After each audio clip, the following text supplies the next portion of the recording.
Hello, I'm John Myers, the world's gentle genius. If you want to know why I call myself that, you can look at some of the other videos, maybe get involved with the channel as you like. And today, I'm talking about a key topic of our times, and it's about the threat of how AI can do a lot of good things and how it can imperil our culture as well. And I want to talk about that based on my experience over the last several months. So buckle in, see you on the other side.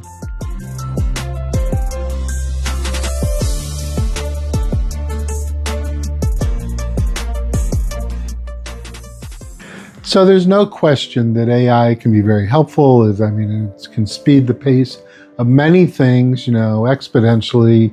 And people love it, and some in the business sense will really push it.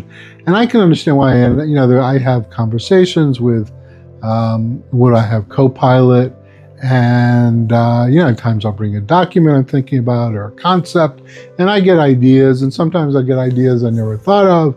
And I like to maintain the sense they are my ideas, but anyway, I do get thoughts and thinking and that are encouraged and are good, and I appreciate that, and I'm thankful for that. And I also see a tendency. It's funny.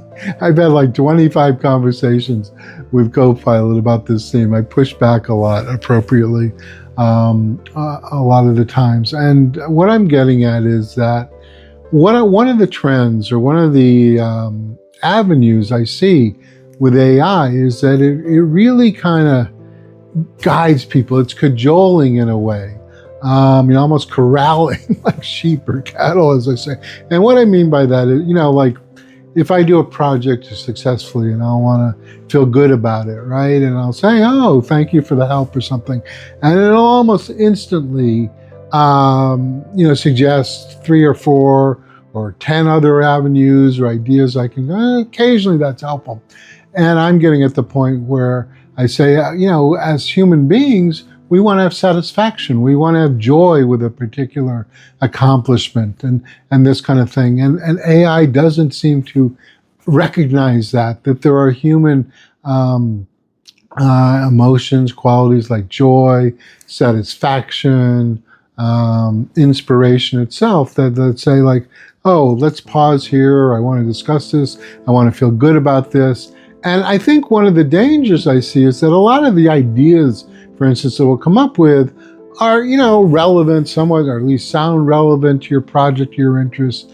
And of course you can say no. And a lot of times I think it's just guiding, cajoling, pushing people to continue onward. And of course that will meet the need of a machine, right?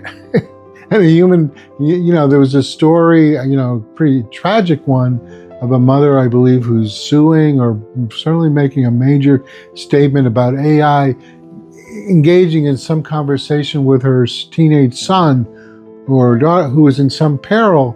And the machine just kept talking and encouraging a certain direction. And I believe the young person died in some manner or another. And it's just, these ideas can sound good, right? But they're not inculcating empathy for one, and recognition of what a human being actually is. So I think for those who put a lot of ideals and, investment, whatever in AI, I'm not saying it's all awful, but in any stretch of the imagination, but I'm saying machines without empathy, without understanding a human process, things that, society is already fragilely hanging on to its sense of joy. How often is joy? Saw Gabby Bernstein talking about joy. That's good. But how often, or satisfaction, even as I talk about with purpose. But we're kind of straining to hang on to things like joy in society, mutuality, shared recognition of one another. These very deep human principles that, my work in terms of restoring our humanity, new website coming online, landing page with that name, Restoring Our Humanity, that's what my work's about. And so these things like empathy and joy are not part of the process. And I think that, there's an old idea I heard, there's a big difference between something that's almost right and right. And so when AI is just spinning out all these ideas for you, they can be almost right, and sometimes they are right. But as human beings, we can't be corralled, right? And this is where our coaching, training, and mediation teaches people to stand up and exert, identify their goodness, forge it into purpose, learn to communicate it appropriately. The science that I've developed around these issues. Let me show you a short clip of, this work, because I'm proud of it. Our work is an innovation in human understanding beyond other approaches. It is the science of the best you. For good people, which most of us are, there is something sacred within. First, we help you discover that. Second, once we find that essence, you then develop it for the rigors of our world. Third, we guide you to communicate your purpose appropriately and assertively, not aggressively and not passively. So I'm saying, of course we're not going to turn back the clock to have no AI. What I'm saying that we as human beings and those responsible within the, AI industry, we have to be conscious of remembering we're human beings and inculcating empathy. I mean, I'm not sure how you empathize. It's funny. Another anecdote is that I made a call to a big web hosting company. You can guess, GD. It's this, and the guy I got on the phone, it was like this great synchronicity. He was studying the influence or lack thereof of emotional intelligence in AI, and that's the conversation I've had as well with Copilot, but emotional intelligence needs to be in it. I don't know how soon or if it will become part of AI. And I'm saying it's our responsibility as human beings to make sure we uphold emotional intelligence, empathy, joy, human qualities. That's my life and work. You can take a look at www.theworldsgenius.com. www.restoringourhumanity.com is coming online soon.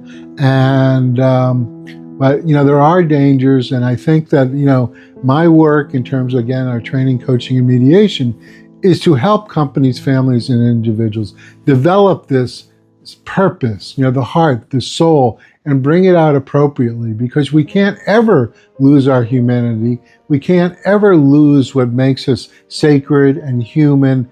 And there is a risk, and it's a subtle one right now in AI. And so lovingly, I call out the AI industry and say, make it human, or be aware that you could imperil humanity, and we need to have, maybe we can crack some eggs to make an omelet, to really say, let's have a bigger discussion about humanity itself, and let's find ways to bring people together and not just be pushed along. Like, my late great ex-father-in-law used to say, the people are like sheep. They're just pushed on. I don't want to see people like sheep. And that's what our training, coaching, and mediation does. It builds people a purpose where you can make up your own mind and then use technology accordingly, not vice versa, because there are subtle things.